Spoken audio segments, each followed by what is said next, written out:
नमस्कार विद्यार्थी मित्रांनो, विदर्भ सरळ सेवेच्या प्लॅटफॉर्मवरती तुमचं सर्वांचं या ठिकाणी मी खूप या ठिकाणी स्वागत करतो. मित्रांनो, बऱ्याच दिवसापासून विद्यार्थ्यांची एक मागणी होती की सर आपण विदर्भ आयएस अकॅडमीला सरळ सेवा केव्हा चालू करणार आहोत. तर या तुमच्या वेटिंगची ठीक आहे वेळ संपलेली आहे मित्रांनो. तर विदर्भ आयएस अकॅडमी तुमच्या सर्वांसाठी घेऊन आलेली आहे एक सरळ सेवा डोमेन. तर पहा मित्रांनो, या ठिकाणी आपण दिसतो ठीक आहे, या ठिकाणी आपल्याला दिसते आहे की कशा पद्धतीने आपल्याला सरळ सेवेमध्ये जे 4 सेक्शन आपल्याला विचारले जातात, मराठी, इंग्लिश, गणित बुद्धिमत्ता आणि जीएस. तर यासाठी सर्व विषयांच्या सेपरेट फॅकल्टी या ठिकाणी तुम्हाला अवेलेबल या ठिकाणी होणार आहे मित्रांनो. तर आजच्या लेक्चरमध्ये आपण बघणार आहोत मराठी, व्याकरण व शब्दसंग्रह. ठीक आहे, तर मराठी हा जो विषय आहे परीक्षेमध्ये कशा प्रकारे विचारला जातो, पोलीस भरती असो, तलाठी असो किंवा महाराष्ट्रातील इतर कोणतीही सरळ सेवेची परीक्षा असो, त्यामध्ये मराठी विषयामध्ये पैकीच्या पैकी मार्क्स कसे घ्यायचे तर हे आपल्याला म्हणजे या व्हिडिओच्या माध्यमातून बघायचं आहे. बॅक टू बॅक जे व्हिडिओ तुम्हाला या ठिकाणी मिळणार आहे प्लॅटफॉर्मवरती, तर या सर्व व्हिडिओमधून तुम्हाला या ठिकाणी सर्व माहिती डिटेलमध्ये बघायला भेटणार आहे. ठीक आहे, तर पहा मित्रांनो, सर्वात महत्वाची जे लेटेस्ट जाहिरात आहे ठीक आहे की सर पोलीस भरती. ठीक आहे ना, तर पोलीस भरतीसाठी स्पेशल या ठिकाणी तुम्हाला बॅचेस दिसेल बरोबर. आणि जे अपकमिंग तलाठी आहे, तर पोलीस भरती आणि तलाठी जे 2026 मध्ये येणारे एक्झाम आहे, होणारे एक्झाम आहे, तर या एक्झामची तयारी करणाऱ्या सर्व विद्यार्थ्यांसाठी अतिशय उपयुक्त असलेला हा व्हिडिओ, हे लेक्चर तुम्हाला या ठिकाणी शेवटपर्यंत बघायचं आहे. अत्यंत महत्वाच्या गोष्टी या ठिकाणी आपण विद्यार्थी मित्रांनो लक्षात ठेवायच्या आहे की अतिशय महत्वाच्या गोष्टी आपण इथं डिस्कस करणार आहोत. ठीक आहे, तर बघा मित्रांनो की एक आपल्याला इथं लक्षात येते की 25 पैकी 25 मार्क्स कसे घ्यायचे, प्रत्येक विषयामध्ये कसे घ्यायचे. आणि महत्वाची गोष्ट म्हणजे जो मराठी विषय आहे, जो आपली मातृभाषा आहे, मातृभाषेमध्ये आपल्याला प्रश्न विचारले जातात, परंतु तिथे काय तर व्याकरण कशा पद्धतीने येईल, शब्दसंग्रह कशा पद्धतीने येईल, तर हे सर्व डिटेलमध्ये आपल्याला या ठिकाणी बघायचं आहे मित्रांनो. ठीक आहे, बघा तर मराठीमध्ये मी तुम्हाला सांगतो, तुम्ही जर आतापासून शेवटपर्यंत जुळून राहिले तर तुम्हाला मराठीमध्ये 25 पैकी 25 मार्क्स घेण्याची संधी आहे. कारण हा विषय अतिशय डिटेलमध्ये या ठिकाणी शिकवला जाईल, with concept, with PYQ, with topic. ठीक आहे, सर्व गोष्टी या ठिकाणी तुम्हाला पाहायला मिळतील. ठीक आहे, तर बघा मित्रांनो, या ठिकाणी आपल्याला दिसते आहे की पहिलीच या ठिकाणी तुम्हाला बॅच लॉन्च झालेली दिसते आहे मित्रांनो की महाराष्ट्र पोलीस भरती 2026. महाराष्ट्र पोलीस भरती 2026. ठीक आहे, आता ग्राउंडची डेट वगैरे तुम्हाला आलेली आहे मित्रांनो, बरोबर आहे. आणि सोबत ग्राउंड संपलं की लगेच तुमची परीक्षा होणार आहे. ठीक आहे, तर त्या ठिकाणी बघा तुमच्या सर्वांसाठी एक खूप आनंदाची बातमी या ठिकाणी तुम्हाला पाहायला मिळत आहे की 1 जानेवारी 2026 बरोबर आहे.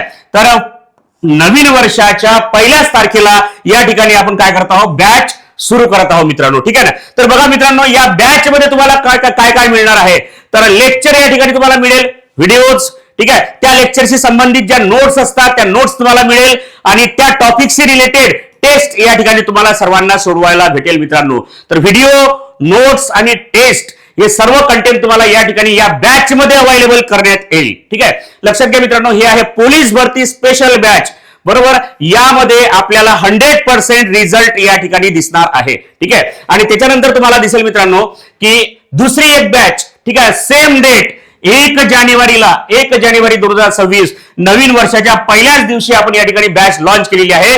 ती आहे महाराष्ट्र तलाठी महसूल अधिकारी. लक्षात ठेवा, तलाठी भरती 2026. या ठिकाणी तुम्हाला जर तलाठी व्हायचं असेल तर आपल्याला तर काय तर तलाठीमध्ये जे विषय विचारले जातात, कशा पद्धतीने विचारले जातात, हे सर्व तुम्हाला सुरुवातीला युट्यूबला दिसेल, नंतर बॅच मध्ये तुम्हाला त्या सर्व गोष्टी क्लिअर होतील मित्रांनो. ठीक आहे, तर या दोन्ही बॅचेस मध्ये काय महत्वाचं आहे तर तुम्हाला लेक्चर्स म्हणजे व्हिडिओ तुम्हाला मिळेल, नोट्स आहेत, टेस्ट आहेत, या सर्व गोष्टी तुम्हाला या ठिकाणी अवेलेबल करून देण्यात येतील बरोबर. आणि सोबत बघा मित्रांनो, या ठिकाणी आता आपण जो सब्जेक्ट बघणार आहोत तर या सब्जेक्ट मध्ये म्हणजे मराठी विषयामध्ये तर लक्षात ठेवा मित्रांनो काय आहे की 4 सब्जेक्ट आहे, मराठी, इंग्लिश, त्यानंतर मॅथ, रिझनिंग आणि तुम्हाला या ठिकाणी विचारलं जाणार आहे लक्षात ठेवायचं की एक जीएस आणि जीके. ठीक आहे, तर हे 4 क्वेश्चन विचारले जातात कशामध्ये तलाठीमध्ये.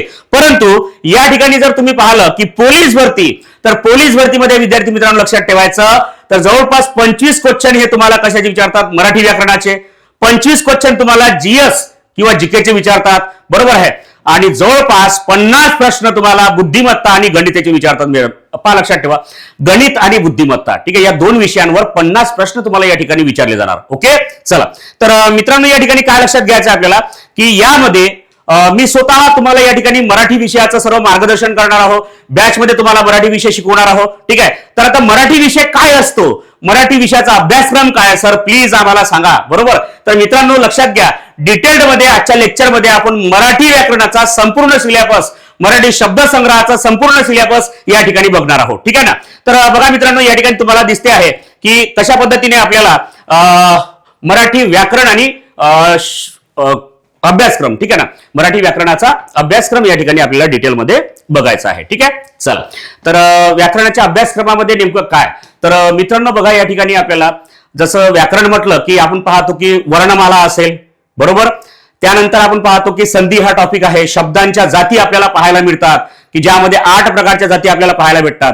नाम, सर्वनाम, विशेषण, क्रियापद, क्रियापदाचे प्रकार, क्रियापदाचे अर्थानुसार पडलेले प्रकार, आख्यात विकार किंवा त्यामध्ये क्रियापदामध्ये आपण पाहतो की क्रियापदाचे काळ, त्यानंतर उभयान्वी अव्यय आपल्याला दिसते, शब्दयोगी अव्यय दिसतात. ठीक आहे, त्यानंतर केवलप्रयोगी अव्यय दिसतात. बरोबर आहे, क्रिया विशेषण अव्यय दिसतात, प्रयोग आहे, समास आहे, अलंकार आहे, वृत्त आहे, वाक्याचे प्रकार आहे, वाक्य विश्लेषण ज्याला आपण वाक्य पृथक्करण असं म्हणतो, किंवा त्यासोबतच शब्दांच्या शक्ती असेल, असे वेगवेगळे प्रकार आपल्याला व्याकरणामध्ये या ठिकाणी डिस्कस करायचे आहे मित्रांनो. ठीक आहे ना. चला, तर सुरुवात करूया आजच्या लेक्चरमध्ये. आणि काय करणार आहे ते लक्षात घ्या, सर्वांनी शेवटपर्यंत तुम्हाला टिकून राहायचं या लेक्चरमध्ये. कारण काय, या लेक्चरचं महत्व काय, तर जोपर्यंत आतापर्यंत तुम्हाला कुठेच दिसलं नसेल, बरोबर आहे, तशा क्वालिटीचं लेक्चर तुम्हाला युट्यूबला आज या ठिकाणी मिळेल मित्रांनो. पहा लक्षात घ्या. तर इथे एक लक्षात ठेवायचं आहे तुम्हाला, काय लक्षात ठेवायचं आहे, तर टॉपिक नुसार या ठिकाणी मी तुम्हाला अभ्यासक्रम समजून सांगणार आहोत. बरोबर, तर या ठिकाणी बघा मित्रांनो, पहिलाच या ठिकाणी दिसते तुम्हाला की भाषा, लिपी, वर्णविचार आणि व्याकरण. बरोबर आहे, तर या प्रकरणामध्ये आपण काय शिकणार आहोत मित्रांनो, पहा लक्षात घ्या. तर सहज आहे, जे मराठी भाषा आहे त्या मराठी भाषेची निर्मिती असेल, बरोबर आहे, मराठी भाषेची उत्पत्ती असेल, कुठून झाली, मराठीचा सर्वात जुना पुरावा कोणता, मराठीचा सर्वात पहिला पुरावा कोणता. पहा, 2 प्रश्नांमध्ये फरक आहे मित्रांनो. मराठीचा सर्वात जुना पुरावा कोणता आणि मराठीचा सर्वात पहिला पुरावा कोणता. आणि इथंच विद्यार्थी फसतो, म्हणजे अशा साध्या साध्या प्रश्नांमध्ये विद्यार्थ्यांचे रिझल्ट गेलेले आम्ही पाहिलेले आहे, परंतु याच्यानंतर तुमचे रिझल्ट जाणार नाही मित्रांनो. ठीक आहे, तर बघा लक्षात ठेवा, जसं मराठीचा सर्वात पहिला पुरावा जर म्हटला आपण, बरोबर आहे, तर आपल्याला दिसते आहे की कर्नाटक राज्यातील, बरोबर आहे, जे भारत आहे, तर या ठिकाणी आपल्याला दिसते आहे की भारतामध्ये, बरोबर आहे, भारतामध्ये या ठिकाणी एक कर्नाटक राज्य आपल्याला पाहायला भेटते. कर्नाटक राज्यातील श्रवणबेळगोळ श्रवणबेळगोळ मधील, बरोबर आहे, या ठिकाणी बाहुबलीचा एक पुतळा आपल्याला दिसते, गोमटेश्वराचा पुतळा ज्याला म्हणतो आपण, त्या ठिकाणी काही अक्षर कोरलेले होते, श्री चावुंडराजे करविले. तर हा होता सर्वात पहिला पुरावा मराठीमधील. बरोबर आहे, आणि तुम्हाला जर विचारलं की मराठीतील सर्वात जुना पुरावा कोणता, तर अलीकडेच एक ग्रंथ आपण जे म्हणतो की जवळपास 2000 वर्षापूर्वीचा आहे, तो आहे गाथा सप्तशती. गाथा सप्तशती, बरोबर आहे, तर हा आहे सर्वात जुना पुरावा, हा आहे सर्वात पहिला पुरावा. हे तर एक एक्झाम्पल मी तुम्हाला सांगितलेलं आहे. पोरांचे रिझल्ट जाण्याच्या मागचं कारण काय मित्रांनो, पहा लक्षात ठेवायचं की काही पॉईंट्स असे आहेत की आपले क्लिअरच नाहीये, बरोबर, आपल्यापर्यंत तशा क्वालिटीने ते पोहोचलेच नाहीये. पुस्तकांमध्ये आपल्याला पाहायला मिळतात, परंतु तशा पद्धतीने आपल्यापर्यंत ते पोहोचले नाहीत. क्लिअर. चला, तर लक्षात घ्या की अशा खूप साऱ्या गोष्टी आपण या ठिकाणी पाहणार आहोत. ठीक आहे, त्यानंतर मराठी भाषेची वर्णमाला आहे, ज्यामध्ये काही विद्यार्थी म्हणतात सर 48 वर्ण आहे, काही विद्यार्थी म्हणतात 50 वर्ण आहे, काही विद्यार्थी म्हणतात 52 वर्ण आहे. बरोबर आहे, पारंपरिक वर्णमाला कोणती, आधुनिक वर्णमाला कोणती, त्याच्यामध्ये वाढलेले वर्ण कोणते, ते वर्ण कोणाच्या माध्यमातून वाढलेले आहे, किंवा अपडेट वर्णमाला केव्हापासून झालेली आहे, बरोबर, त्याच्यामध्ये काही वर्णांमध्ये बदल झाला का, हे सर्व आपण या ठिकाणी बघणार आहोत. बरोबर, ठीक आहे, आणि सोबतच या ठिकाणी वर्णांची उच्चारस्थाने असेल, जोडाक्षरे असेल, बरोबर आहे, लिपी असेल, भाषा असेल, हे सर्व आपण या पहिल्या प्रकरणामध्ये बघणार आहोत. ठीक आहे ना. चला, तर त्यानंतर बघा दुसरा जो या ठिकाणी दिसतोय आपल्याला की संधी एक प्रकार आपल्याला या ठिकाणी पाहायला मिळतो मित्रांनो. तर पहा, या ठिकाणी जे नवीन विद्यार्थी आहेत त्यांना तर काही माहितीही नसेल की संधी सर हे काय आहे, आणि संधीपासून विद्यार्थी अशी भीती वाटते विद्यार्थ्यांना की संधी हे सर काय आहे. बरोबर आहे ना. तर पहा लक्षात घ्या, संधी म्हणजे काय, साधने किंवा जोडणे होय. बरोबर आहे, फक्त या ठिकाणी लक्षात ठेवायचं 2 वर्ण एकत्र येतात. दोन वर्ण या ठिकाणी एकत्र आणले जातात आणि एक नवीन वर्ण तयार होतो. बरोबर आहे. तर त्याला काय म्हटलेलं आहे? संधी म्हटलेलं आहे. मित्रांनो, संधी हा मराठीतील मूळ प्रकार नाही. संधी हा संस्कृत मधला प्रकार आहे मित्रांनो, लक्षात ठेवायचं तुम्हाला. बरोबर आहे. संधीचे मुख्य प्रकार किती? तर सर किती आहे? संधीचे मुख्य प्रकार 3 घ्यायचे. पहिला स्वर संधी, दुसरा व्यंजन संधी, तिसरा कोणता आहे सर? तिसरा आहे विसर्ग संधी. बरोबर आहे. हे आहे तुमचे मुख्य प्रकार आणि याच्यामध्ये मग प्रकार पडतात. स्वरसंधी म्हटलं तर दीर्घत्व स्वरसंधी, नंतर 4 आदेश आहे. आदेश म्हणजे बदल होणे, गुणादेश, वृद्धादेश, यणादेश, वृद्धादेश, ठीक आहे, आणि अयादी आदेश. आणि त्यानंतर पाहतो आपण व्यंजन संधी. सर स्वरसंधी कसा आहे? शॉर्टकट मध्ये कसं ओळखू? पहिल्या शब्दातला शेवटचा वर्ण स्वर आणि दुसऱ्या शब्दातला पहिला वर्ण काय असेल? स्वर असेल तर त्याला स्वरसंधी असं म्हणायचं मित्रांनो. ठीक आहे. फक्त हे इंट्रोडक्टरी लेक्चर म्हणून तुम्हाला ऐकायचं आहे. तुम्ही म्हणसाल सर तुम्ही खूप फास्ट तुम्ही सांगून राहिलेले आहे. तर मित्रांनो लक्षात ठेवा, या ठिकाणी मला पूर्ण सिलेबस तुम्हाला समजून सांगायचा आहे, त्यामुळे मला ते स्पीड मेंटेन करावं लागेल. तुम्ही त्या पद्धतीने मला ऐकण्याची आता सवय पाडून घ्या. बरोबर आहे. कारण कमी वेळेमध्ये तुम्हाला खूप सारा इन्फॉर्मेशन या ठिकाणी तुम्हाला मी स्वतः या ठिकाणी मराठी विषयाबद्दल तुम्हाला मार्गदर्शन या ठिकाणी करणार आहोत. ठीक आहे. चला. आणि सर मग व्यंजन संधी कशी ओळखायची? तर मित्रांनो, पहिल्या शब्दातील शेवटचा वर्ण व्यंजन असेल आणि दुसऱ्या शब्दातील पहिला वर्ण काय असेल? सर काय असेल? तर व्यंजन किंवा स्वर असेल. येत आहे लक्षात मित्रांनो. आणि त्यानंतर विसर्ग संधी सर कशी ओळखायची? तर पहिल्या शब्दातील शेवटचा वर्ण काय असेल? विसर्ग असेल. काय असेल? विसर्ग. सर विसर्ग कशाला म्हणतात? अरे बाबा, हे 2 टिंब याला म्हणतात विसर्ग. आणि दुसऱ्या शब्दातील जो पहिला वर्ण आहे सर तो काय असतो? तर तो असतो मित्रांनो एक तर व्यंजन असतो किंवा काय असतो? तर स्वर असतो. बरोबर आहे. तर इन शॉर्ट मध्ये तुम्हाला मी सांगितलेलं कसं ओळखायचं, त्याच्यामध्ये खूप सारे प्रकार पडतात. स्वरसंधी मधले 5 प्रकार पाहिले आपण. दीर्घत्व स्वरसंधी, गुणादेश, यणादेश, वृद्धादेश, अयादी आदेश. त्यानंतर व्यंजन संधी जर म्हटलं तर व्यंजन संधी कशाला म्हणायचं? प्रथम व्यंजन संधी, तृतीय व्यंजन संधी, अनुनासिक संधी, तच नियम, मच नियम, सच नियम सर्व त्याच्यामध्ये बघणार आहोत आपण. आणि विसर्ग संधीमध्ये विसर्ग उकार संधी, विसर्ग र संधी, बरोबर, आणि विसर्ग संधीचे काही इतर नियम. आणि नंतर आपल्याला एक शेवटी एक प्रकार बघायचा आहे मराठीतील विशेष संधी, ज्यामध्ये आपण पाहणार आहोत पर रूप संधी. पहा या ठिकाणी लक्षात येईल तुम्हाला. ठीक आहे. कोणती? तर पर रूप संधी आणि कोणती? तर पूर्व रूप संधी. ठीक आहे ना. पूर्वरूप आणि पररूप संधी हे 2 मराठीतले प्रकार आपल्याला बघायचे आहेत. याला आपण काय म्हणणार? संधी असं म्हणणार आहोत. ठीक आहे ना. चला. आणि त्याच्यानंतर आपल्याला दिसतंय मित्रांनो की पहिला आणि दुसरे प्रकार पाहिल्याच्या नंतर दिसतंय शब्दांच्या जाती.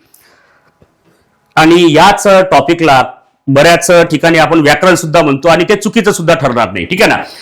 कारण टॉपिक जरी 2 शब्दांमध्ये आपल्याला दिसतोय शब्दांच्या जाती, परंतु मित्रांनो लक्षात ठेवायचं आहे तुम्हाला, शब्दांच्या जातीमध्ये एकूण 8 जाती आपल्याला पाहायला मिळतात. बरोबर आहे. किती जाती आहेत? तर शब्दांच्या 8 जाती आपल्याला पाहायला मिळतात. तर मित्रांनो लक्षात ठेवा, शब्दांच्या जाती. सर हे काय आहे? शब्दांच्या जाती कशा काय? बरोबर आहे. आम्ही माणसांच्या जाती पाहिल्या, शब्दांच्या. अरे बाबा, मराठीमध्ये शब्दांच्या जाती असतात. बरोबर आहे. सर्वांना माहितच आहे जवळपास. ठीक आहे.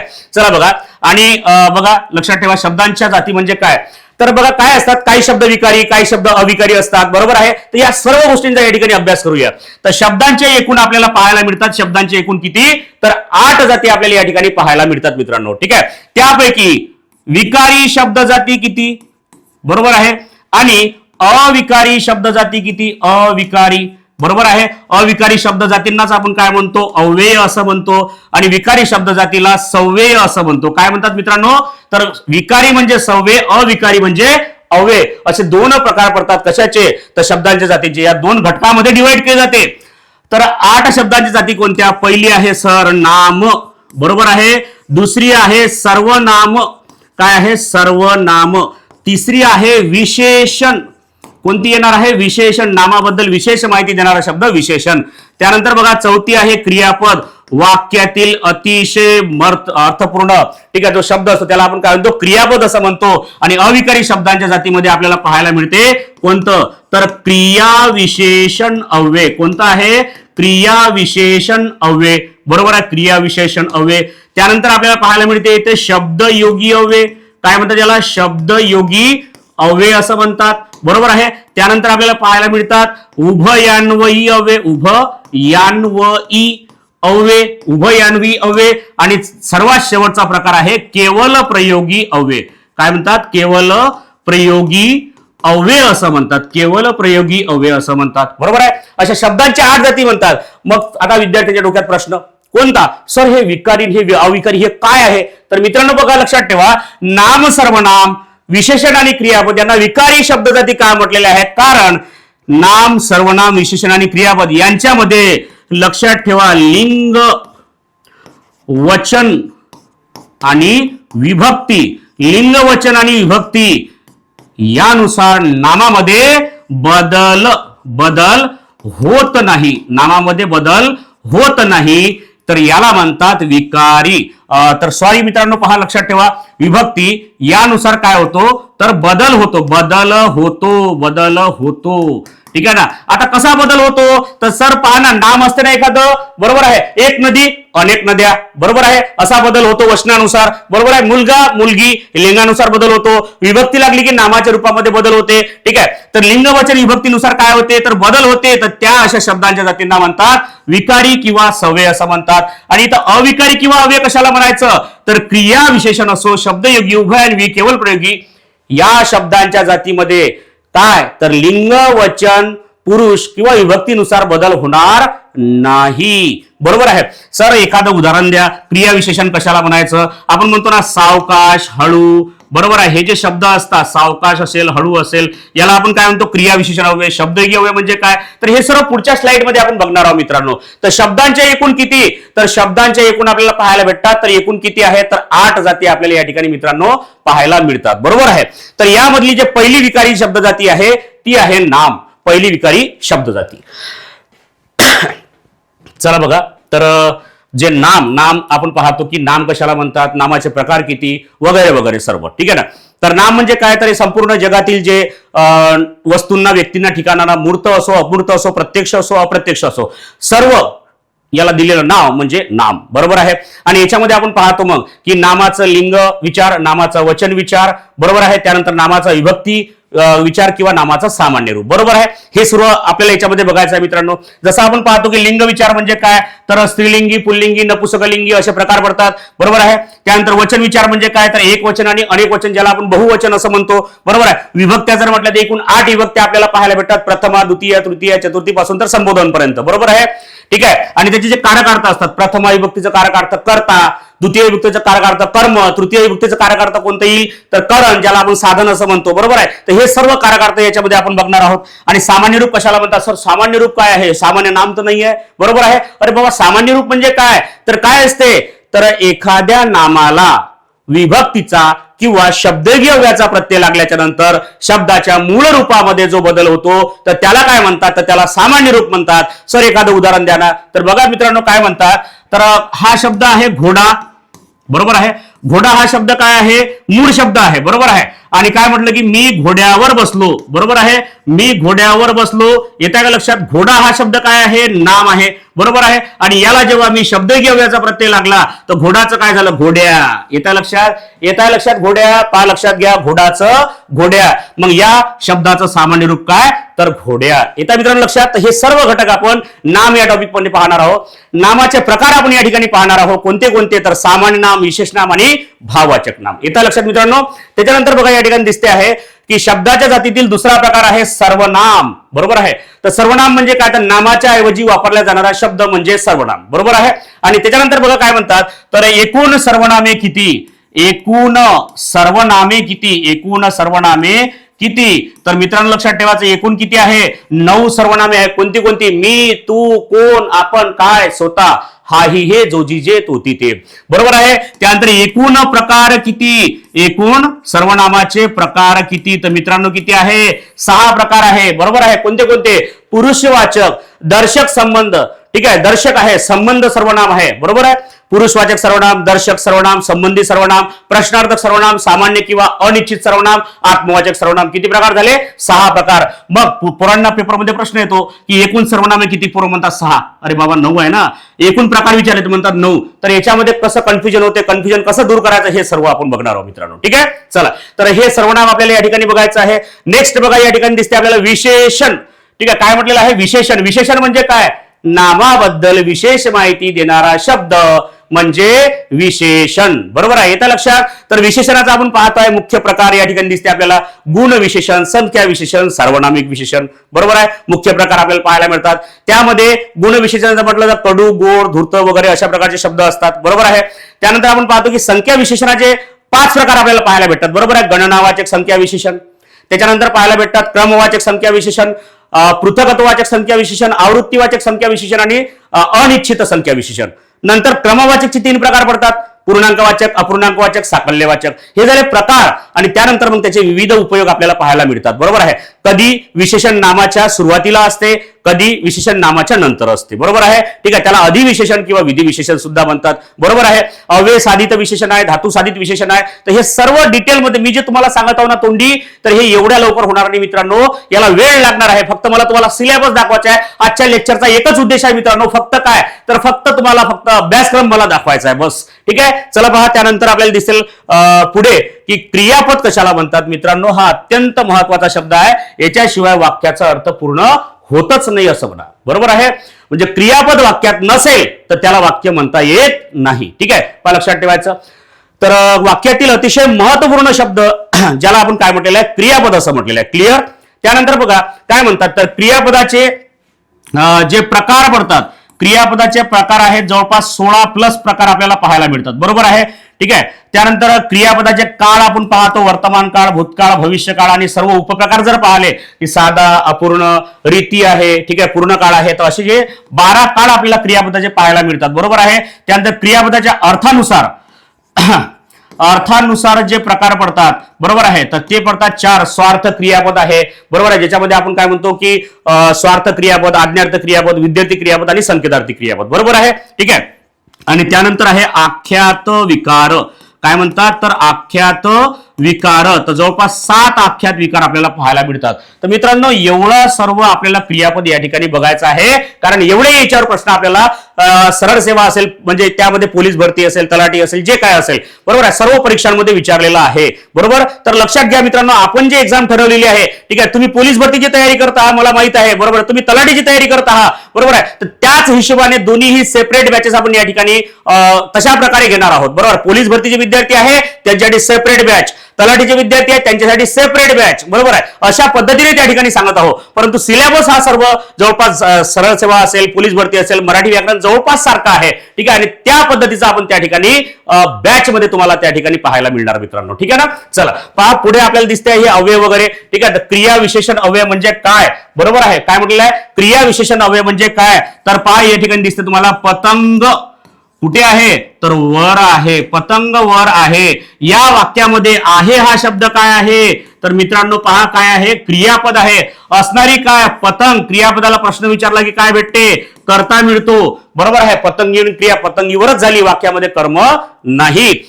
मग वाक्यातील क्रिया विशेषण ओळखायचं, कसं ओळखणार, तर पहा या क्रियापदाला, ठीक आहे, पहा लक्षात ठेवायचं, कोठे, केव्हा आणि कसा, कशी, कसे या शब्दांनी जेव्हा आपण प्रश्न विचारतो, बरोबर आहे, तर तेव्हा डायरेक्ट वाक्यातील क्रियापद क्रिया विशेषण आपल्याला मिळते.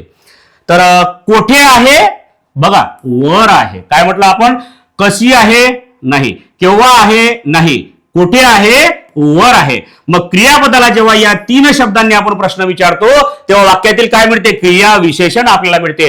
तर याचे सर्व प्रकार असेल, वेगवेगळे उदाहरणं असेल, एक्झाम्पल असेल, ठीक आहे, तर हे सर्व आपण याच्यामध्ये आपण मित्रांनो बघणार आहोत. काहीच काळजी करू नका तुम्ही. शब्दयोगी अव्यय कशाला म्हणतात मित्रांनो, बरोबर आहे, काय म्हटलंय, शब्दयोगी अव्यय. पक्षी झाडावर बसला. कुठे बसला, झाडावर बसला. पक्षी झाडावर बसला. तर या वाक्यामधील, ठीक आहे, हा जो अधोरेखित केलेला शब्द आहे तर तो काय आहे पहा, काय झाला, मूळ शब्द काय आहे, झाड. बरोबर आहे, हा मूळ शब्द आहे, या शब्दाला लागून आलेला आहे म्हणून त्याला शब्दयोगी अव्यय म्हटलेला आहे. वर हा प्रत्यय कशाला लागलाय, शब्दाला लागलेला आहे या ठिकाणी. म्हणून अशा प्रकारचे जे शब्द असतात त्याला आपण काय म्हणतो, शब्दयोगी अव्यय असं म्हणतो. मग त्याचे प्रकार, उपप्रकार सर्व आपण त्या ठिकाणी बघूया मित्रांनो. ठीक आहे, चला बघा. नंतर बघा या ठिकाणी दिसते उभयान्वी अव्यय. अत्यंत महत्वाचा प्रकार आहे. उभयान्वी अव्यय म्हणजे काय, 2 शब्द आणि 2 वाक्य जोडण्याचं काम करतो कोण, तर उभयान्वी अव्यय या ठिकाणी. ठीक आहे, तर पहा लक्षात ठेवा, 2 शब्द किंवा 2 वाक्य जोडण्याचं काम करतो आपण. ठीक आहे, तर या ठिकाणी आपल्याला पाहायला भेटतात की याचे 2 मुख्य प्रकार पडतात. कोणते कोणते, प्रधानत्व सूचक कोणतं तर प्रधानत्व सूचक उभयान्वी अव्यय आणि एक आहे गौणत्व सूचक उभयान्वी अव्यय गौणत्व सूचक उभयान्वी अव्यय बरोबर आहे प्रधानत्व सूचक उभयान्वी अव्ययांपासून काय तयार होते तर मित्रांनो संयुक्त वाक्य तयार होते काय होते संयुक्त वाक्य तयार होते आणि गौणत्व सूचक उभयान्वी अव्ययाने काय तयार होते तर मिश्र वाक्य तयार होते मित्रांनो काय तयार होते मिश्र वाक्य तयार होते संयुक्त वाक्यासाठी काय महत्वाचं आहे ठीक आहे लक्षात घ्या संयुक्त वाक्यासाठी तर काय महत्वाचं आहे इथं लक्षात येईल तुम्हाला की पहिलं वाक्य काय असते तर प्रधान वाक्य असते आणि दुसरे वाक्य काय असते तर प्रधान वाक्य प्रधान म्हणजे मुख्य वाक्य मेन क्लॉज बरोबर आहे आणि मिश्र वाक्य मित्रांनो तर दोन पैकी एक वाक्य असते प्रधान आणि एक वाक्य असते तुमचं गौण वाक्य असते मित्रांनो लक्षात ठेवा बरोबर आहे हे इन शॉर्ट मध्ये जर तुम्हाला एवढ्या चांगल्या पद्धतीने लक्षात येत असेल ना तर डिटेल मध्ये काय असेल लक्षात ठेवायचं तुम्हाला बरोबर ठीक आहे मग काय तर याचे काय प्रकार पडतात प्रधानत्व सूचकचे प्रकार कोणते बनतात तर समुच्चय बोधक उभयान्वी अव्यय ज्यामध्ये आणि व वगैरे शब्द आपण वापरतो त्यानंतर पहा या ठिकाणी विकल्पबोधक उभयान्वी अव्यय बरोबर आहे गौण यामध्ये बघा प्रधानत्व सूचकमध्ये पहिला प्रकार समुच्चय बोधक उभयान्वी अव्यय त्यानंतर न्यूनत्व बोधक विकल्प बोधक परिणाम बोधक बरोबर आहे त्यापासून काय तयार होते संयुक्त वाक्य तयार होते आणि गौणत्व सूचक मध्ये कोणते तर स्वरूप बोधक त्यानंतर कारणबोधक उद्देशबोधक आणि संकेतबोधक बरोबर आहे अशा प्रकारे जवळपास 4 आणि 4 असे 8 प्रकार या ठिकाणी आपल्याला बघायचे आहे कशाचे उभयान्वी अव्ययाचे ठीक आहे आणि त्याच्यानंतर बघा शब्दाची 8वी विकारी शब्द जाती आहे अविकारी शब्द जाती आहे ती म्हणजे काय तर केवल प्रयोगी अव्यय आता केवल प्रयोगी अव्यय कशाला म्हणायचं बघा तर केवल प्रयोगी अव्यय म्हणजे काय तर हे वाक्याचा भाग नसतात हे काय असतात भावना प्रधान असतात आपल्या परमिशन शिवाय आपल्या तोंडातून हे शब्द निघालेले असतात हे भावनेचे उद्गार असतात म्हणून याला आपण काय म्हटलंय केवल प्रयोगी अव्यय आपण म्हणतो ना याचे एकूण 9 प्रकार पडतात बरोबर मित्रांनो बरोबर आहे प्रशंसा दर्शक असेल मौन दर्शक असेल ठीक आहे आश्चर्य दर्शक असेल बरोबर आहे अशा प्रकारे जवळपास 9 प्रकार पडतो बरोबर आहे तर याला आपण काय म्हणतो केवल प्रयोगी अव्यय अत्यंत शॉर्ट टॉपिक आहे परंतु याच्यावरही बऱ्याच वेळा प्रश्न आलेले दरवर्षी प्रश्न येताना आपल्याला दिसतात तर जवळपास शब्दांच्या एकूण 8 जाती मित्रांनो आपण या ठिकाणी पाहिलेल्या आपल्याला दिसतात ठीक आहे राहिलेला अभ्यासक्रम आपण कंटिन्यू करूया बघा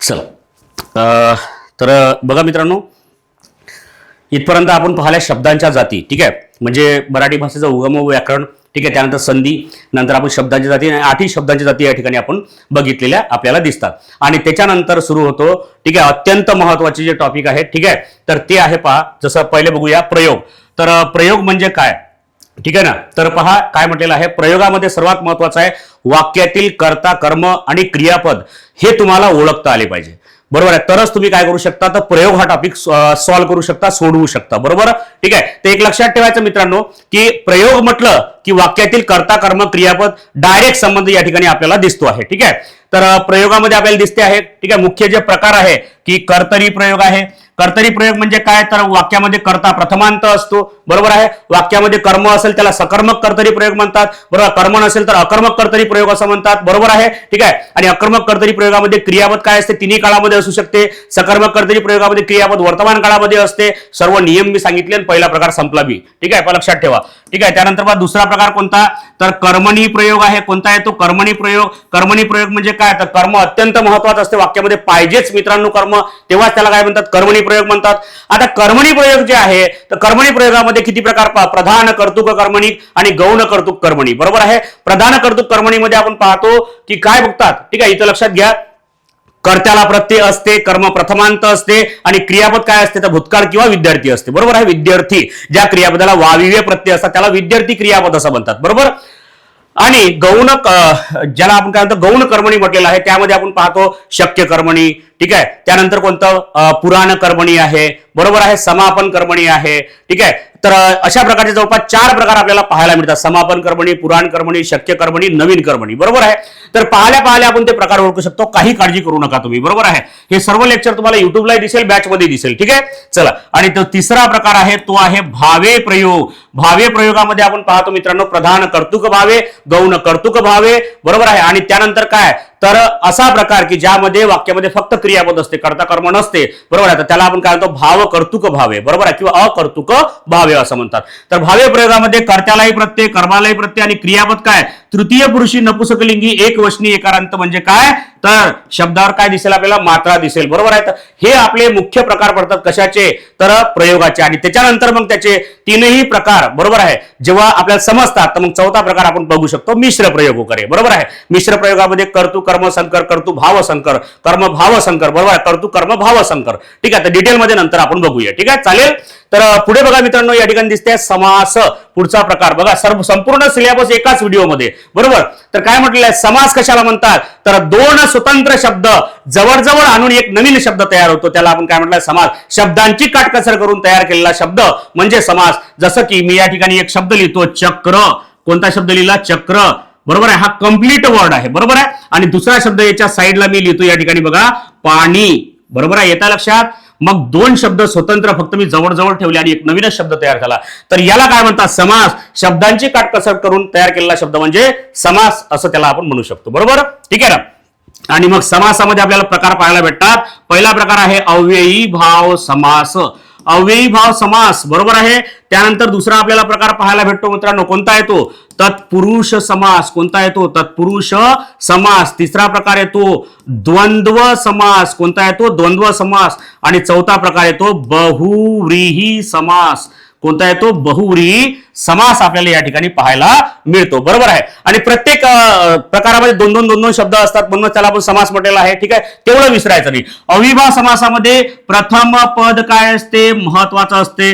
तत्पुरुष समासामध्ये द्वितीय पद काय असते, महत्वाचं असते. द्वंद्व समासामध्ये दोन्ही पदे काय असतात, महत्वाचे असतात. आणि बहुव्रीही समासामध्ये दोन्ही पदे महत्वाचं नसून काय होते, तर तिसरेच पद आपल्याला या ठिकाणी पाहायला मिळते, म्हणजे महत्वाचे असते. ठीक आहे, हे सर्व प्रकार आपल्याला या ठिकाणी बघायचे आहे. सर्वात जास्त प्रकार तुम्हाला तत्पुरुष समासामध्ये पाहायला मिळेल मित्रांनो, बरोबर आहे. तुम्ही म्हणसाल विद्यार्थी मित्रांनो, सर तुम्ही एवढी घाई का बरं करून राहिले. मित्रांनो, संपूर्ण सिलेबस मला एक वेळा तुम्हाला दाखवायचा आहे, नंतर आपण डिटेल्ड मध्ये या ठिकाणी तुम्हाला लेक्चर पाहायला मिळेल. प्रत्येक टॉपिकवर तुम्ही सांगू शकता, कमेंटमध्ये सांगू शकता या ठिकाणी. तर या ठिकाणी लक्षात ठेवायचं मित्रांनो, पहिल्यांदा जर तुम्ही पाहत असाल चॅनलला सबस्क्राईब करून घ्यायचं आहे, नोटिफिकेशन ऑन करून ठेवायचं मित्रांनो. कारण काय, तर डेली लेक्चर जे अपलोड होतील तर त्याचं नोटिफिकेशन तुम्हाला लगेच येईल की कोणता व्हिडिओ अपलोड झालेला आहे. आणि प्रत्येक व्हिडिओ या चॅनलला आलेला तुमच्या परीक्षांसाठी अत्यंत महत्वाचा आहे. ठीक आहे, आणि या ठिकाणी लक्षात ठेवायचं मित्रांनो, व्हिडिओ आवडला तर लाईक करायचा बरं सर्वांनी. ठीक आहे, चला. तर बघा या ठिकाणी दिसते समास झाल्याच्या नंतर आपण या ठिकाणी पाहू शकतो शब्द सिद्धी. ट्रेंडिंग मध्ये असलेला हा जो आपला काय टॉपिक आहे. ठीक आहे, तर शब्द सिद्धी म्हणजे काय, तर या ठिकाणी आपल्याला पाहायला मिळतं मित्रांनो. काय पाहायला भेटते, नेमकं काय आहे याच्यामध्ये, तर बघा काय म्हटलेलं आहे, एक तत्सम शब्द आपल्याला पाहायला मिळतात. ठीक आहे, त्यानंतर पहा तद्भव. ठीक आहे, तद्भव शब्द आपल्याला पाहायला मिळतात. आणि कोणते शब्द पाहायला मिळतात, तर पहा देशी शब्द पाहायला मिळतात, बरोबर आहे. पहा महत्वाचे आहे बरं सर्व हे. आणि परभाषीय काय म्हटलेलं आहे, परभाषीय शब्द आपल्याला या ठिकाणी पाहायला मिळतात. आता हे काय असते, तत्सम म्हणजे काय, संस्कृत भाषेतून जसेच्या तसे मराठीमध्ये आलेले, काहीही बदल न होता, त्याला म्हटलेलं आहे तत्सम. तद्भव कशाला म्हणायचं सर, तर तद्भव म्हणजे काय, तर संस्कृत मधून मराठीमध्ये येताना त्या शब्दामध्ये झालेला बदल म्हणजे काय, तर तद्भव. जसं आपण पहिले ग्राम म्हणत होतो, ग्राम हा शब्द संस्कृत आहे, परंतु त्याला आता काय म्हणतात, गाव असं म्हणतात, बरोबर आहे. तर ग्रामचं गाव झालं, दुग्धचं दूध झालं, ग्रासचं घात झालं, बरोबर आहे. तर हे शब्द याला म्हणतात तद्भव. आणि देशी शब्द म्हणजे काय, तर असे शब्द ज्यांचा जन्म मराठीत झाला, इथंच लहानाचे मोठे झाले, बरोबर आहे, ओरिजिनल महाराष्ट्रातले शब्द. ठीक आहे, तर त्याला म्हणायचं देशी शब्द. आणि परभाषीय म्हणजे कोणते, बरोबर आहे, तर दुसऱ्या भाषेमधून आपल्या भाषेमध्ये आलेले, बरोबर आहे. म्हणजे तमिळ भाषेतून आले असेल, कन्नड भाषेतून आले असेल, तेलुगू भाषेतून आले असेल, गुजराती भाषेतून आले असेल, बंगाली भाषेतून आले असेल, किंवा जे बाहेरील लोक होते ज्यांनी आपल्यावर बऱ्याच वर्ष राज्य केलेलं आहे. ठीक आहे, पोर्तुगीज शब्द असेल किंवा इंग्रजी शब्द असेल, बरोबर. इंग्रजी शब्दांचं सर्वस्व आपल्या मराठीमध्ये आलेलं दिसते आपल्याला, बरेच शब्द आहेत. ठीक आहे ना. तर या सर्व शब्दांना आपण काय म्हणतो, परभाषीय शब्द. तर अतिशय महत्वाचा आणि खूप जास्त प्रश्न याच्यावर विचारले जातात मित्रांनो. ठीक आहे, पोलीस भरतीमध्ये तर भयानक प्रश्न विचारतात आणि तलाठीमध्ये सुद्धा याच्यावर जबरदस्त प्रश्न विचारलेले आपल्याला दिसतात मित्रांनो. ठीक आहे ना. चला, तर त्यानंतर बघा या ठिकाणी सिद्ध व साधित शब्द, बरोबर आहे. तर सिद्ध आणि साधित शब्दामध्ये आपण पाहतो, सिद्ध शब्द म्हणजे काय, तर असे शब्द मूळ शब्द त्याला कोणताच प्रत्यय लागलेला आपल्याला दिसत नाही. ओरिजिनल मूळ म्हणजे त्याला आपण काय म्हणतो, त्याला सिद्ध शब्द. साधित शब्द म्हणजे काय, तर मूळ शब्दांना काहीतरी प्रत्यय लागलेले असतात, त्याला आपण काय म्हणतो साधित शब्द. तर हा सुद्धा टॉपिक आपण थोडं डिटेलमध्ये बघूया. ठीक आहे. त्यानंतर बघा वाक्य पृथक्करण. आता वाक्य पृथक्करण म्हणजे काय मित्रांनो, वाक्य संश्लेषण म्हणजे काय, पृथक म्हणजे वेगळे करणे. तर पहा काहीच नाही आहे. जसं आपण काय म्हटलेलं आहे की वाक्यामध्ये कर्ता असतो, बरोबर आहे. वाक्यामध्ये काय असते, क्रियापद असते, बरोबर आहे. वाक्यामध्ये काय असते, विशेषण असते, बरोबर आहे. वाक्यामध्ये खूप साऱ्या गोष्टी असतात ना. तर या ठिकाणी बघा लक्षात ठेवायचं, वाक्य पृथक्करणामध्ये या कर्त्याला काय म्हणायचं मित्रांनो, कर्त्याला म्हणायचं आहे तुम्हाला उद्देश. काय म्हणायचं तुम्हाला, उद्देश, बरोबर आहे. क्रियापदाला काय म्हणायचं, विधेय. काय म्हणायचं तुम्हाला, विधेय म्हणायचं आहे. त्यानंतर पहा आता आपण म्हणतो ना विशेषण, बरोबर आहे. काय म्हणतात, विशेषण. पण इथं एक शब्द लक्षात ठेवायचा, अधिविशेषण, बरोबर आहे. म्हणजे कर्त्याच्या सुरुवातीला आलं असेल त्याला अधिविशेषण म्हणतात. तर या टॉपिक मध्ये आपण त्याला काय म्हणणार, उद्देश विस्तार. काय म्हणणार, उद्देश विस्तार म्हणणार, बरोबर आहे. त्यानंतर काय, विधी विशेषण नावाचा सुद्धा प्रकार आहे. काय म्हणतात त्याला, विधी विशेषण. तर हे लिस्ट मित्रांनो कोणत्याच पुस्तकात तुम्हाला दिसणार नाही, नोट डाऊन करून ठेवायची आहे. ठीक आहे ना. विधी विशेषण म्हणजे काय, जे नामाच्या नंतर विशेषण असते, बरोबर आहे. ठीक आहे. तर काय म्हटलेलं आहे, त्याला काय म्हणायचं, त्याला म्हणायचं विधानपूरक. काय म्हणायचं त्याला, विधानपूरक असं म्हणायचं, बरोबर आहे. त्यानंतर आपण म्हणतो ना क्रिया विशेषण, क्रियापदाबद्दल विशेष माहिती देणारा शब्द म्हणजे काय, तर क्रिया विशेषण. तर बघा त्याला आपण साधारण भाषेमध्ये काय म्हणतो, क्रिया विशेषण असं म्हणतात, क्रिया विशेषण. परंतु या टॉपिक मध्ये आपण त्याला काय म्हणणार मित्रांनो, त्याला म्हणायचं विधेय विस्तार. काय म्हणायचं त्याला, विधेय विस्तार, बरोबर आहे. तर असे जे काही बदल आहे, बरोबर आहे, या बदलावरच आपल्याला काय विचारलेले असतात, प्रश्न विचारलेले असतात, याला आपण म्हणतो वाक्य पृथक्करण असं म्हणतात. ठीक आहे ना. आणि त्यानंतर बघा मित्रांनो वाक्याचे प्रकार, बरोबर आहे. वाक्याचे प्रकार, आता या ठिकाणी तुम्हाला माहिती आहे का, वाक्याचे मुख्य दोन प्रकार पडतात, बरोबर आहे. कोणते कोणते, अर्थानुसार पडणारे प्रकार आणि वाक्यामध्ये असणाऱ्या विधानांच्या संख्येवरून पडणारे प्रकार, बरोबर आहे. अर्थानुसार पडणारे प्रकार तुम्हाला माहिती आहे कोणते कोणते आहे, तर या ठिकाणी दिसेल तुम्हाला विधानार्थी वाक्य आहे. कोणतं आहे, विधानार्थी वाक्य आहे.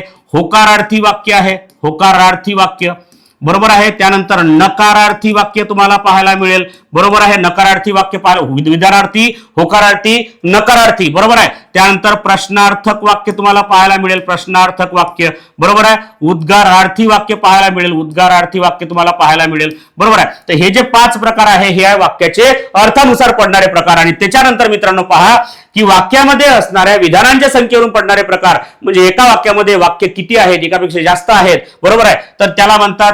ठीक आहे. केवल वाक्य. काय म्हणतात, केवल वाक्य म्हणजे काय, तर एकच वाक्य ज्यामध्ये एकच कर्ता एकच क्रियापद असते, त्याला केवल वाक्य म्हणणार. त्याच्यानंतर बघा संयुक्त वाक्य आपल्याला या ठिकाणी पाहायला मिळते. संयुक्त वाक्यामध्ये 2 स्वतंत्र वाक्य आपल्याला पाहायला मिळतात, 2 प्रधान वाक्य. आणि त्यानंतर बघा एक आहे मिश्र वाक्य. कोणतं आहे, तर मिश्र वाक्य आपल्याला या ठिकाणी पाहायला भेटते. यामध्ये एक गौण वाक्य असते, ठीक आहे, आणि एक काय असते, प्रधान वाक्य असते, बरोबर आहे. ठीक आहे. तर या वाक्यामध्ये असणाऱ्या विधानांच्या संख्येवरून पडणारे प्रकार, बरोबर आहे. आणि एवढे प्रकार पाहिल्याच्या नंतर त्याच्यामधलं एक सब टॉपिक आहे वाक्य रूपांतर, बरोबर आहे. म्हणजे विधानार्थी वाक्याचं होकारार्थी करा, ठीक आहे, प्रश्नार्थ वाक्याचं उद्गारार्थी करा, बरोबर आहे. केवळ वाक्याचं संयुक्त बनवा, संयुक्त वाक्याचं मिश्र बनवा, याला म्हणतो वाक्य रूपांतर. खूप मोठी मेहनत या ठिकाणी आपल्याला करायची आहे मित्रांनो. तर तुम्हाला या ठिकाणी जुळून राहायचं आहे. काय करायचं आहे, जुळून राहायचं आहे. ठीक आहे. चॅनलला सबस्क्राईब करून ठेवायचं आहे. ठीक आहे. म्हणजे जेणेकरून काय होईल की आपल्याला आलेला प्रत्येक व्हिडिओ दिसेल मित्रांनो, बरोबर. मराठी तुमची याच्यानंतर जे काही तुमचे काही थोडे छोटे छोटे प्रॉब्लेम असेल ते सर्व या ठिकाणी आपण दूर करू. तुम्ही कमेंटमध्ये सांगू शकता की तुम्हाला कोणतं या ठिकाणी लेक्चर पाहिजे, त्या ठिकाणी प्रोव्हाइड केल्या जाईल मित्रांनो. तुमचे सर्व सोल्युशन डिटेलमध्ये या ठिकाणी तुम्हाला सोल्युशन मिळेल सर्व प्रॉब्लेमचे. ठीक आहे ना. चला त्यानंतर बघा, आणि या ठिकाणी दिसते तुम्हाला वृत्ते. तर वृत्ते हा जो टॉपिक आहे ना, दिवसेंदिवस लोप पावत चाललेला टॉपिक आपल्याला दिसतो. परंतु पोलीस भरतीमध्ये याला प्रश्न विचारलेले आपल्याला पाहायला मिळतात. तलाठीमध्ये तर अतिशय मोजका हा टॉपिक विचारला तर विचारला, परंतु पोलीस भरतीमध्ये हा टॉपिक काही प्रमाणात विचारला जातो, बरोबर आहे. तर यामध्ये मात्रावृत्त आहे, अक्षरगणवृत्त आपल्याला पाहायला मिळते, छंदवृत्त पाहायला मिळते. ठीक आहे. लघुगुरूचा क्रम आपल्याला या ठिकाणी पाहायला मिळतो, तर तो डिटेलमध्ये आपण बघूया. ठीक आहे ना. त्यानंतर शब्द शक्ती. आता शब्दांच्या शक्ती आपण पाहतो ना, ठीक आहे. तर जसं आपण पाहतो अभिधा, ठीक आहे, अभिधा शब्दांची पहिली शक्ती आहे. दुसरी शक्ती कोणती तर पहा लक्षात ठेवा व्यंजना, अभिधा, व्यंजना, ठीक आहे. आणि तिसरा जो प्रकार आहे शब्दांच्या शक्तीचा तो आहे लक्षणा. अभिधा, व्यंजना आणि लक्षणा. अभिधा म्हणजे सरळ साधं वाक्य, बरोबर आहे, ठीक आहे. म्हणजे मी साप पाहिला म्हणजे सापच पाहिला, साप नावाचा प्राणी जो विषारी ज्याचा दंश झाल्याने माणसाचा मृत्यू होतो, बरोबर आहे. तर मी साप पाहिला म्हणजे सरळ साधं वाक्य. व्यंजना म्हणजे काय, समाजातील असले साप ठेचून काढले पाहिजे. म्हणजे काय तर कोणाला तरी टोमणा दिलेला आहे ना, बरोबर आहे, कोणाला तरी उद्देशून बोललेला आहे, मग त्याला काय म्हणायचं व्यंजना. लक्षणा म्हणजे काय, लक्षणा म्हणजे काय म्हणजे या प्रकारातलं एखादा प्रश्न तुम्हाला आला की तुमच्या डोक्यात ते वाक्य वाचल्याबरोबर काय येईल, ते वाक्य वाचल्याबरोबर तुमच्या डोक्यात एक प्रश्न येईल, हे कसं शक्य आहे असं, बरोबर आहे. घरावरून हत्ती गेला कसं शक्य आहे, मग हे वाक्य कशामध्ये येईल, लक्षणामध्ये येईल, बरोबर आहे. बाबा ताटावर बसा, बरोबर आहे. आता बाबा ताटावर कसे बसेल, ताटावर बसेल तर जेवेल काय, बरोबर आहे. ताटावर बसा म्हणजे जेवणासाठी ताटावर बसा असा त्याचा अर्थ आहे, परंतु ऐकायला कसं वाटते, बरोबर आहे. म्हणजे हे कसं शक्य आहे, म्हणजे याला आपण काय म्हणतो तर लक्षणा असं म्हणतो, याला म्हणतात शब्दांच्या शक्ती असं म्हणतात, बरोबर. नेक्स्ट बघा विरामचिन्हे, बरोबर.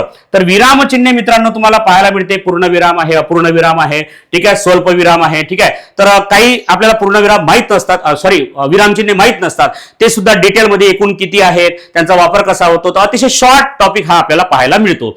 आणि त्याच्यानंतर मित्रांनो पहा, तर या ठिकाणी तुमचं संपूर्ण मराठी व्याकरणाचा अभ्यासक्रम या ठिकाणी मी तुमच्या समोर आणून ठेवलेला आहे. आणि एवढ्याच डिटेलमध्ये, याच्याही पेक्षा डिटेलमध्ये आपण संपूर्ण बॅचमध्ये तर बघूच, परंतु युट्यूबला काही महत्वाचे व्हिडिओ तुम्हाला पाहायला मिळतील की जे डोक्यांमध्ये काय असतात, प्रश्न असतात की सर याच्यामध्ये नेहमी आमचा प्रॉब्लेम होतो, तर ते सर्व व्हिडिओ तुम्हाला या ठिकाणी मिळणार आहेत, बरोबर. आणि त्यानंतर याच्यामध्येच कंटिन्यू करूया आपण मराठी शब्दसंग्रह अभ्यासक्रम, बरोबर आहे. तर मराठी शब्दसंग्रह अभ्यासक्रम, ठीक आहे, या ठिकाणी संपूर्ण तुमच्या डोळ्यासमोर तुम्हाला दिसतो आहे मित्रांनो, ठीक आहे. एक वेळा बघून या. एकूण 15 टॉपिक तुम्हाला पाहायला मिळतात.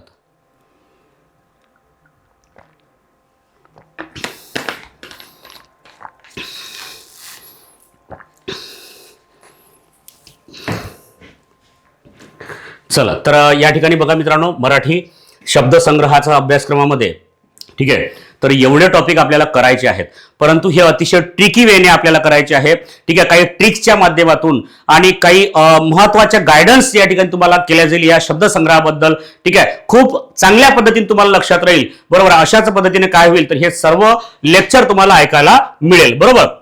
तर बघा यामध्ये आपण पाहतो की सर्वात जास्त जे प्रश्न आतापर्यंत विचारले गेलेले आहे तर ते मित्रांनो आहे हा जो 8 नंबरचा टॉपिक तुम्हाला या ठिकाणी दिसतो आहे समानार्थी शब्द, बरोबर आहे.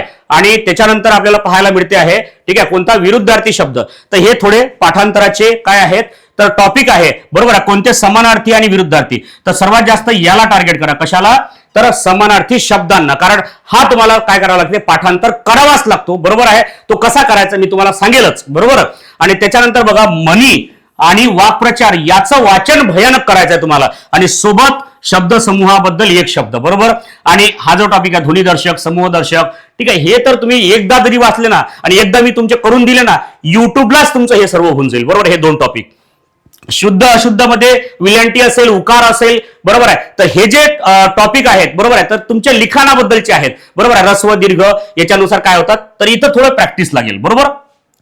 ध्वन्यार्थ आहे, थोडा पाठांतराचा टॉपिक आहे, बरोबर. आणि त्याच्यानंतर बघा अलंकारिक शब्द, ठीक आहे ना. अलंकारिक शब्द तर गाजर पारखी कशाची चव नसलेला, बरोबर, असे जे शब्द असतात, ठीक आहे. 14वे रत्न म्हणजे मार, ठीक आहे. हे जे शब्द आहे याला आपण अलंकारिक शब्द म्हणतो, तर हे सुद्धा खूप इझी असतात, बरोबर.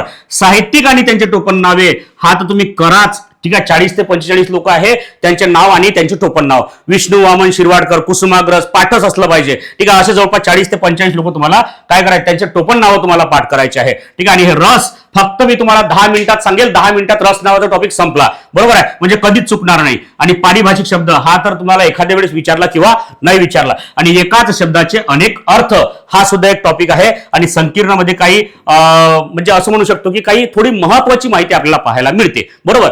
तर मराठी शब्द संग्रहामध्ये थोडी या ठिकाणी तुमची स्वतःची मेहनत जास्त लागेल. मी तुम्हाला एक मार्ग दाखवेल, काही ट्रिक सांगेल, त्या माध्यमातून तुम्ही हे करू शकता मित्रांनो. आणि हे सर्व आपण पुढील काही लेक्चर्स मध्ये बघणार आहोत, बरोबर आहे, ठीक आहे. आणि यामध्ये तुम्हाला दिसेल की या संपूर्ण विषयाचं नियोजन कसं करायचं सर, तर या नियोजनामध्ये काय महत्वाचं आहे, काहीच नाही, मी तुम्हाला सांगतो आहे पोलीस भरती फक्त 6 महिन्यामध्ये. मी तुम्हाला सांगतो की तुम्ही या ठिकाणी आल्याच्या नंतर फक्त 6 महिने, मी 6 महिने खूप सांगितले तुम्हाला, कारण काय 3च सब्जेक्ट आहे, मॅथ रिझनिंग आहे, मराठी आहे आणि जीएस जीके आहे, बरोबर आहे. तर या ठिकाणी बघा 3च सब्जेक्ट आहे आणि 6 महिन्यामध्ये अतिशय ज्याचं काहीच झालेलं नाही असा विद्यार्थी माझ्याजवळ, या अकॅडमी जवळ, आमच्याजवळ पाठवा.